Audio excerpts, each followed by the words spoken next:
Gracias. Voy a utilizar el mismo atril y con alguna frecuencia en La Habana,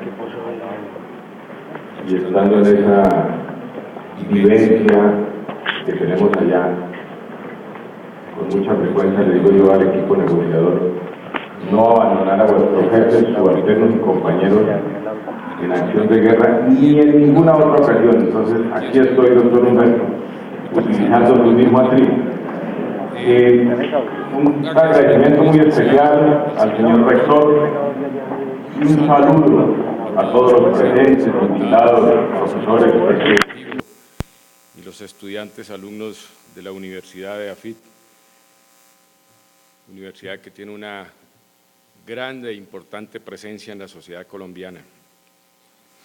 Yo voy a referirme a algunas cosas para complementar la magnífica exposición de nuestro jefe del equipo negociador, el doctor Humberto de la Calle.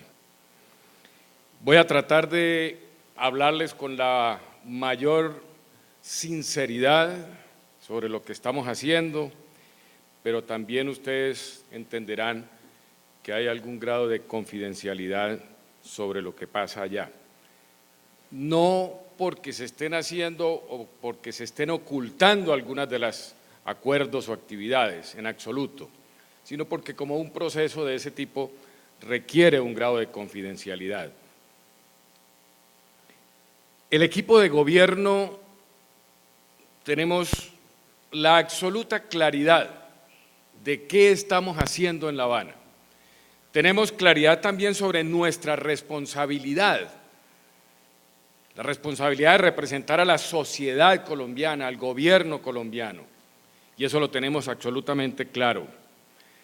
No estamos actuando con ingenuidad, sabemos perfectamente el terreno que estamos pisando, sabemos perfectamente la contraparte que tenemos al otro lado de la mesa y tenemos absoluta claridad sobre esa situación.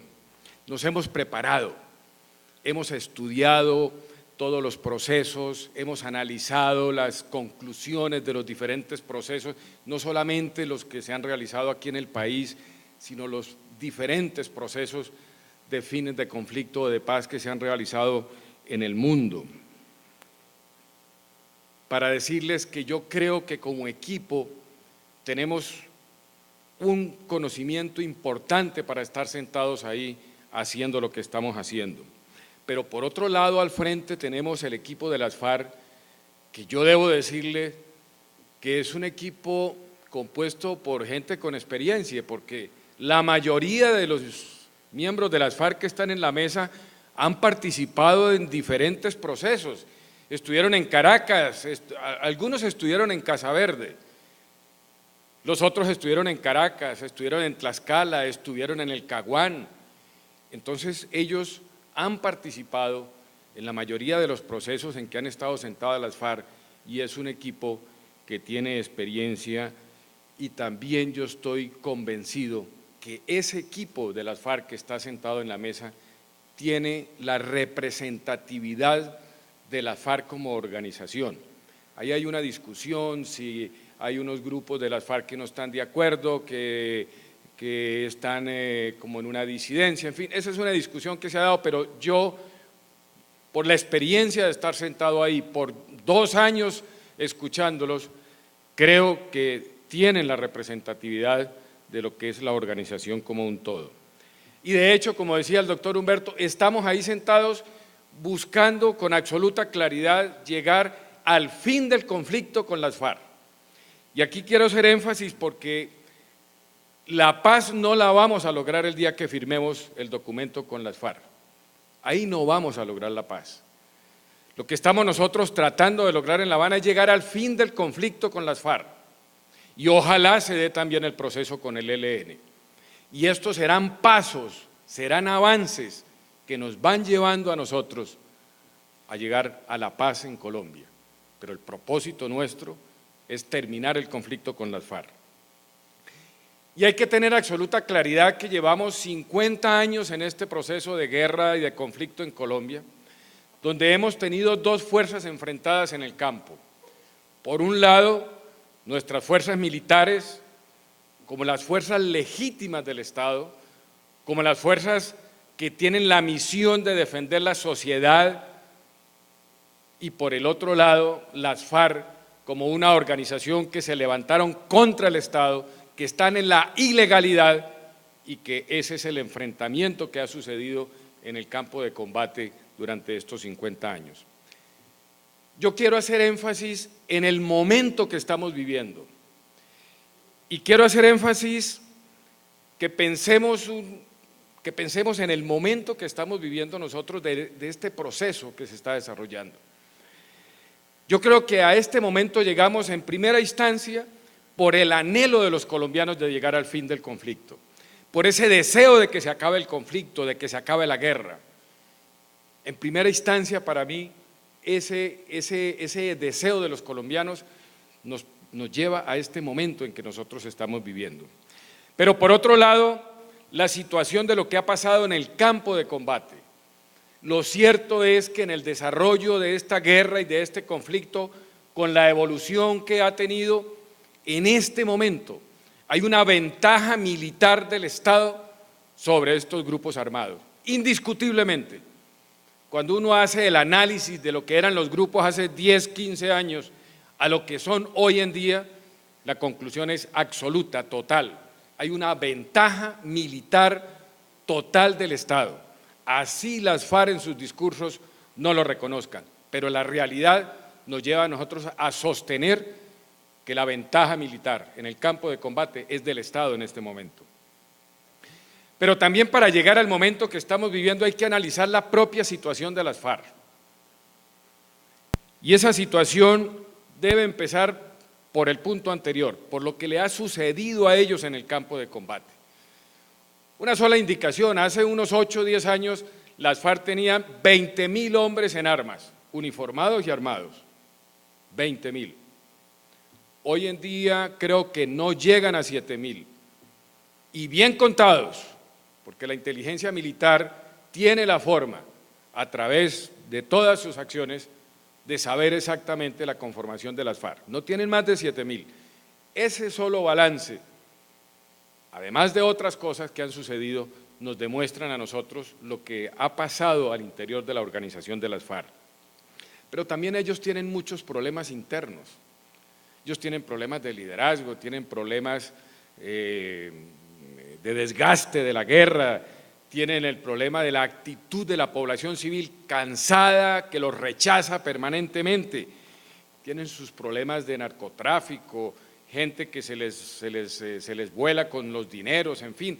Ellos como organización, y lo que pasa normalmente en toda guerra, tienen sus propios problemas internos.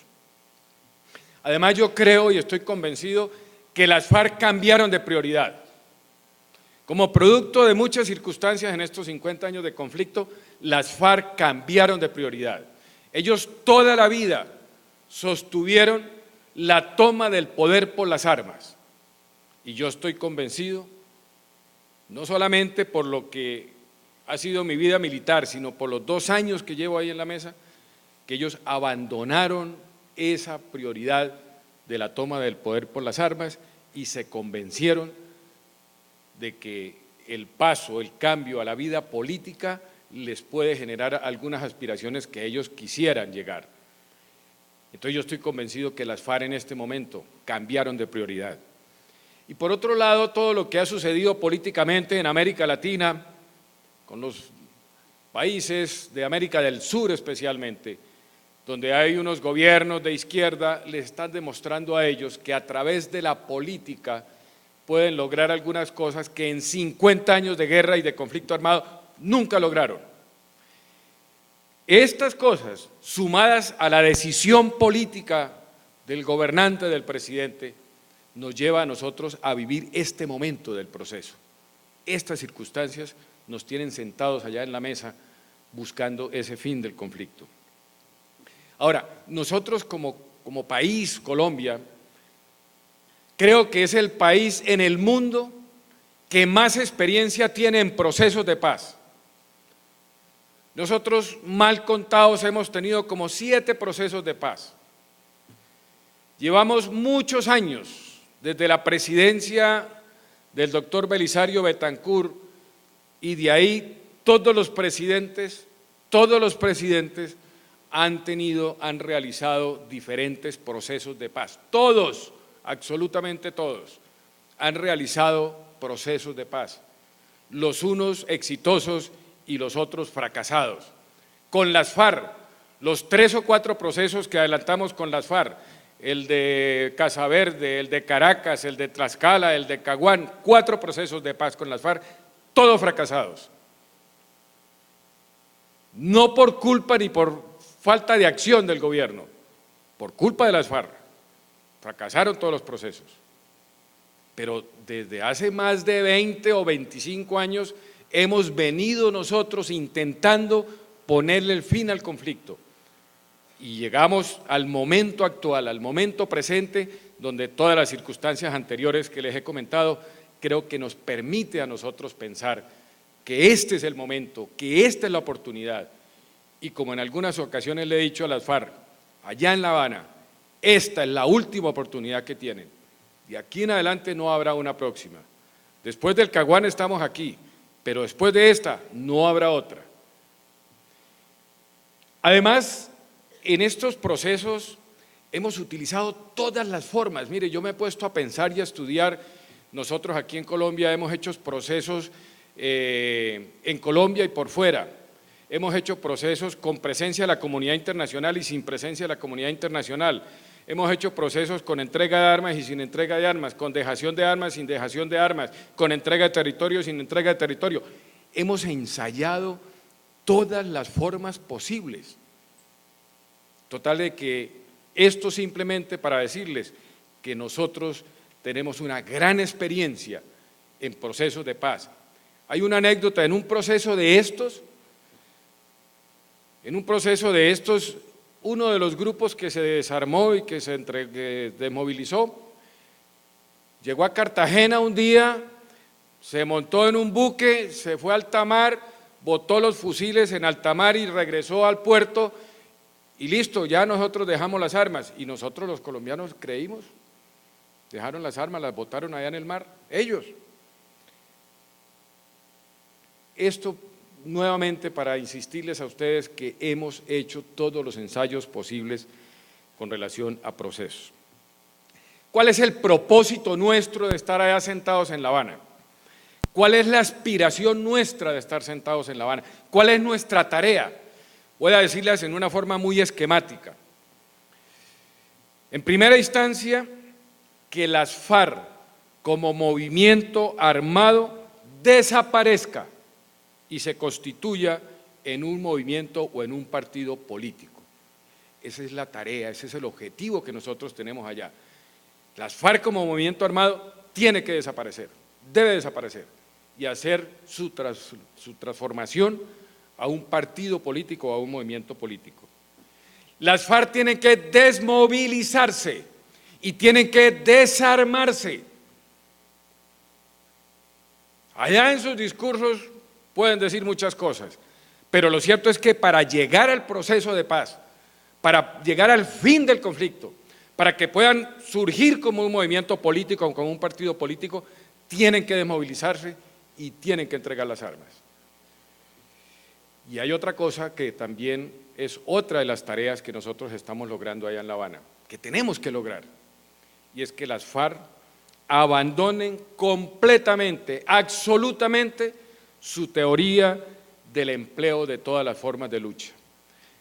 Ellos incorporados a la sociedad colombiana, incorporados al sistema democrático colombiano, tienen que abandonar su famosa teoría del empleo de todas las formas de lucha que justifica su accionar dentro y fuera de la ley. Pero también por parte del Estado, del gobierno, de los colombianos, tenemos que hacer una serie de transformaciones de la vida política, de la vida social colombiana y unas transformaciones institucionales. Eso hace parte del compromiso del gobierno. Ellos adquieren unos compromisos con los colombianos y nosotros como gobierno, como sociedad, tenemos que adquirir unos compromisos para lograr ese fin del conflicto y ese anhelo de paz que tienen los colombianos.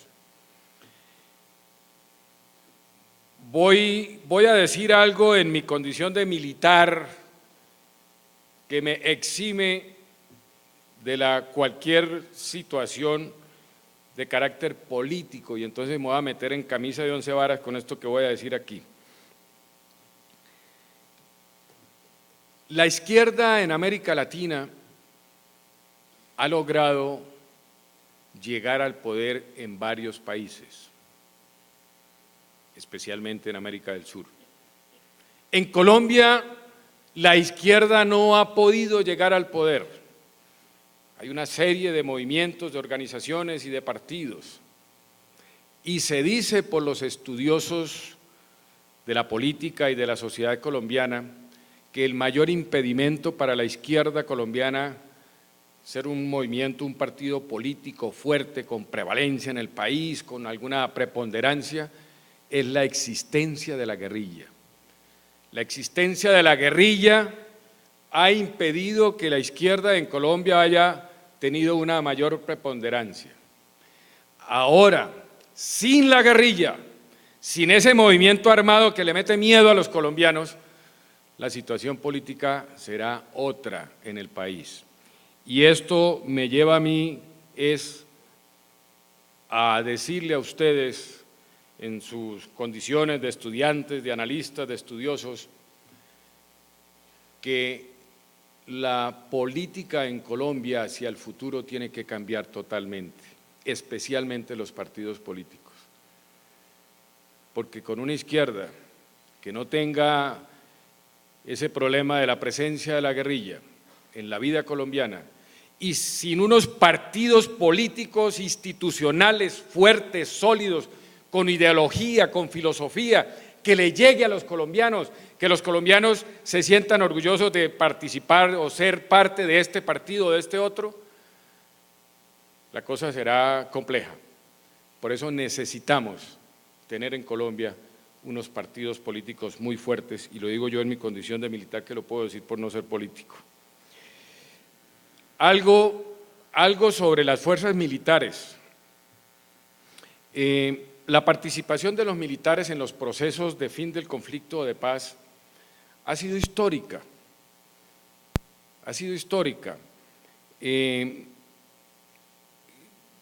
Para simplemente hacer referencia a algunas circunstancias. El fin de la Segunda Guerra Mundial, estuvieron los militares ahí sentados. En el fin de la guerra de Corea, el armisticio que puso fin, entre comillas, a la guerra en Corea está firmado por militares. En Vietnam, el proceso de paz de Vietnam tuvo como como 2 años de conversaciones secretas en París, y en ese proceso estaban ahí sentados los militares de las diferentes partes, entre otras cosas, como una anécdota para que ustedes se den cuenta lo difícil de estos procesos. Cuando se fueron a reunir en París, las partes que en esa época o en ese conflicto eran 4 partes, los Estados Unidos, Vietnam del Sur, Vietnam del Norte y los guerrilleros, el Vietcong.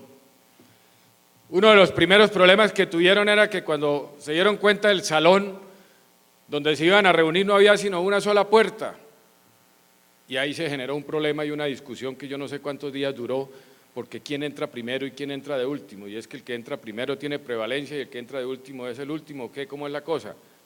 Solución: abrir 4 puertas para que cada uno entrara al mismo tiempo. Eso es verdad. Ustedes pueden entrar a internet y ver la historia del proceso de Vietnam. Y ahí mismo sucedió otra discusión anecdótica: ¿cómo era la mesa donde se iban a reunir?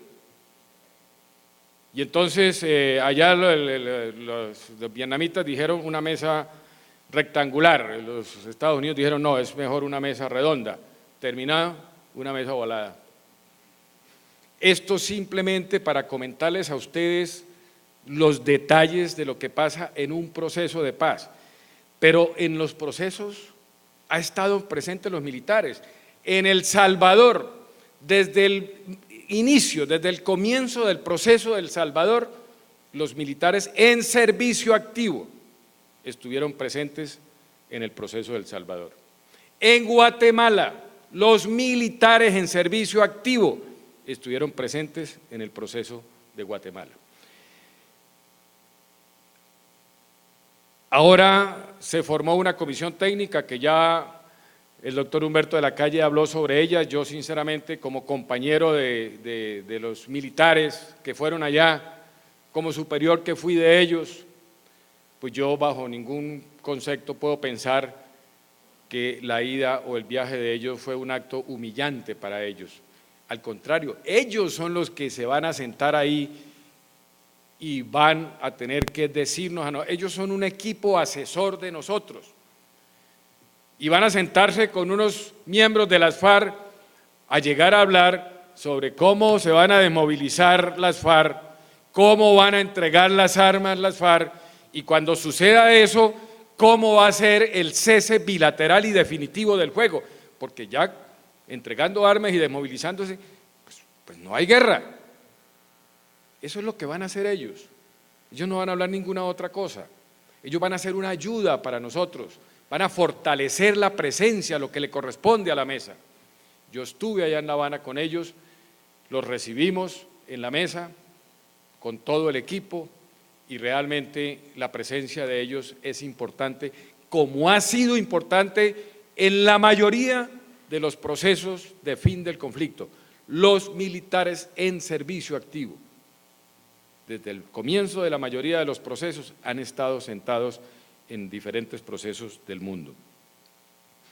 Nuestras fuerzas militares, en estos 50 años de conflicto, han actuado todas dentro del sistema democrático. Aquí hay una gran diferencia, porque cuando se habla de la participación de los militares en los procesos en América Latina, la mayoría de esa participación de los militares fueron al margen de la ley, fuera del sistema, como protagonistas de gobiernos, de golpes de Estado, en fin, todas esas situaciones que pasó en América Latina.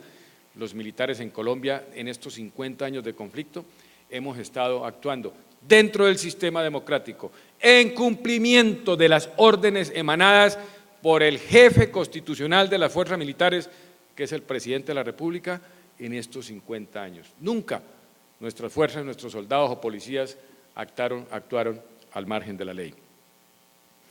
Y fueron ellos, y son ellos, los que evitaron que las guerrillas que le declararon la guerra al Estado y que se quisieron tomar el poder en Colombia, fueron ellos, nuestros soldados y policías, los que evitaron que esos grupos cumplieran sus propósitos y cumplieran sus objetivos. A esos soldados y policías, con el sacrificio que ellos han hecho, les debemos que estos grupos no hayan podido lograr sus propósitos y que la Colombia de hoy, con las deficiencias que podamos tener, sea la Colombia de hoy gracias a esos soldados y a esos policías. Y cuando se firme el acuerdo de fin del conflicto, los colombianos no se podrán olvidar de esos soldados y policías, porque ellos fueron los que lograron que estuviéramos hoy sentados en la mesa. Esos soldados y esos policías que ustedes ven por aquí en las carreteras y en las calles y en las montañas, soldados humildes, pero con un gran corazón y con una gran entrega, con un gran sacrificio, ellos son los que nos han defendido y en el momento que se termine el conflicto no podemos olvidar a esos hombres. En alguna parte leí yo que la sociedad, los pueblos que mandan sus soldados a la guerra deben protegerlos, defenderlos y honrarlos a esos soldados. No nos olvidemos de ellos el día que estemos en la euforia del fin del conflicto. Para terminar, simplemente decirles, estamos en La Habana buscando el fin del conflicto. La paz se demorará, la paz habrá que dar otros pasos más, pero el propósito nuestro, el objetivo nuestro es llegar al fin del conflicto, firmar el acuerdo del fin del conflicto con todas las implicaciones que nos lleva a cumplir ese documento, ese acuerdo. Lo que hemos acordado hasta ahora que explicó el doctor Humberto,